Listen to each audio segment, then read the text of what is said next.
In a decapitation strike, the Israelis have struck the Hezbollah organization in Syria and in Lebanon and have caused thousands of casualties. This was a precision strike which history has never seen before, with untold and unheard of precision that was struck against this Lebanese terrorist organization. In this video, we're going to talk about what we know so far and how it's even continuing at this very moment.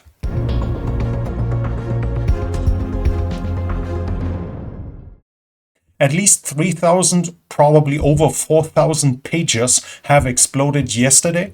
Every time it was probably a few grams of military-grade explosives that were installed into the pager right in the construction phase. According to the Swiss newspaper NZZ, the pagers have only been handed out a couple of days ago, and they were specifically ordered by the Hezbollah to supply their own personnel with untraceable communication devices, as pagers are only passive, they are receiving, they are not active, and thus cannot be searched and found by the Israelis. According to the news, the pagers were initially doing some noise, like a message was coming in, which led a lot of them to be taken into the hand and held in front of the face until the explosives were centrally triggered in thousands of devices. So far, it's been said that at least 4,000, probably over 5,000 casualties have been caused by this. At least 11 people have died, and according to the reports, at least 200 more are in danger of dying. They are so heavily wounded. Several other reports are even talking about 400 are in danger of dying. Most of the injuries are in the hand, in the eyes, in the face, and at the stomach, depending on at which phase the people were to read the supposed message that was coming. And there are reports that the Iranian Revolutionary Guard Corps has also suffered 19 dead and 150 wounded in Deir ez-Zor in Syria, as they have obviously received some of them as well. There were reports that one girl was killed, a civilian obviously, and she died, according to the reports, when the pager of her father detonated while it was on his belt on the hip, and she was probably walking right next to it. So with her head, she took a big part of the explosion and died from this. This is a known casualty, a known collateral damage, a known civilian casualty, and it's probably not the only one. We'll learn more over the coming days, and it's reasonable that, for instance, somebody had forgotten his pager and asked somebody to pick it up for him when the explosion happened, or somebody driving a truck, somebody driving a car being incapacitated after the explosion, and the car then hitting some people, causing more death. But in generally, it was one of the most precise strikes that we've ever seen over military history. The casualties are not just including Revolutionary Guard Corps from the Iranians, they're not just including Hezbollah, but also the ambassador of Iran in Lebanon was supposedly also hit. The reports are saying he lost his right eye and the left eye is heavily injured, so he might go completely blind.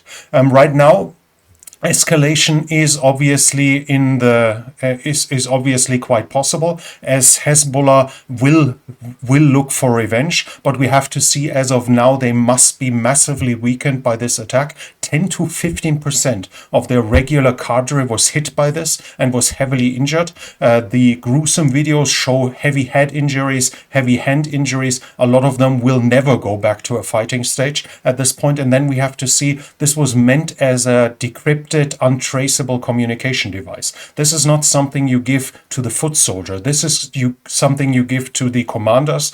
This is something you give to specialists. So the percentage of high-value targets, of commanders, of the people organizing and leading Hezbollah fighters in a war against Israel must be disproportionately high. A huge number of them have become casualties in this attack.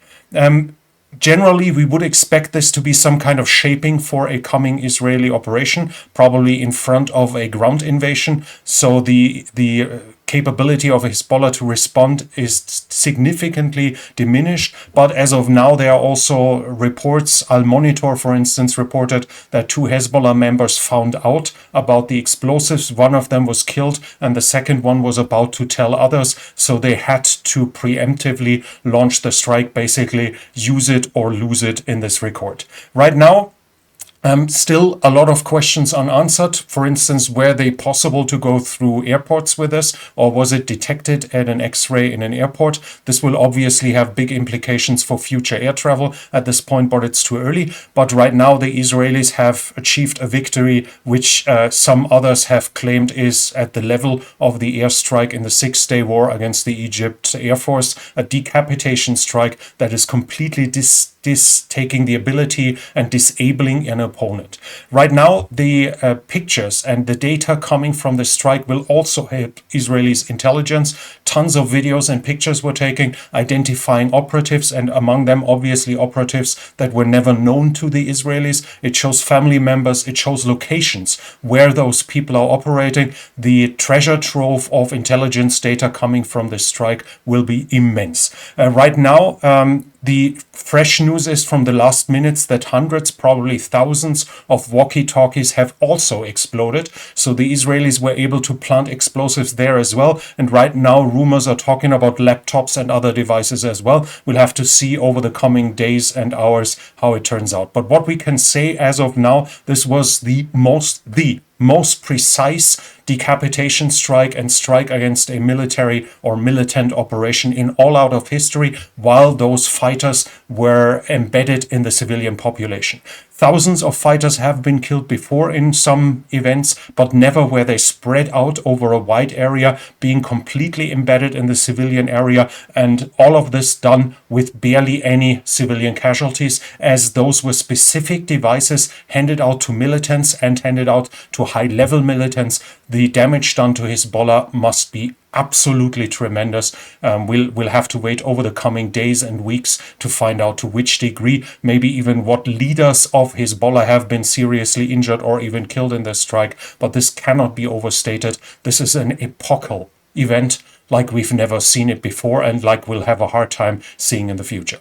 Still though, that was it from me today for this video. The situation report about Ukraine will go online here on the channel in a couple of hours. So if you like this video, please give it a thumbs up. It really helps with the algorithm. Leave a comment in the comment section. What do you think about the Israeli strike in this context? Because even if you agree with Israel's policies or not, this is basically out of that context. Hezbollah is designated terrorist organization, but even if you don't believe this, Hezbollah has struck Israel for almost a year by now, daily, and striking back against an operation like this with this precision is there is no metric there's no way to call this any other way as justified in the context here, as they were specifically targeting leadership positions among that military organization that was attacking Israel over the past 11 months. Still, leave a comment. What do you think about the events here? And if you're new here, I would like to invite you to subscribe to the channel and hit the bell icon so you don't miss future videos. This channel is only possible because of the support of viewers like you. If you like to support the channel, you can do so by the means in the description. But that's it from me for now. Thank you for watching, and I'll be back.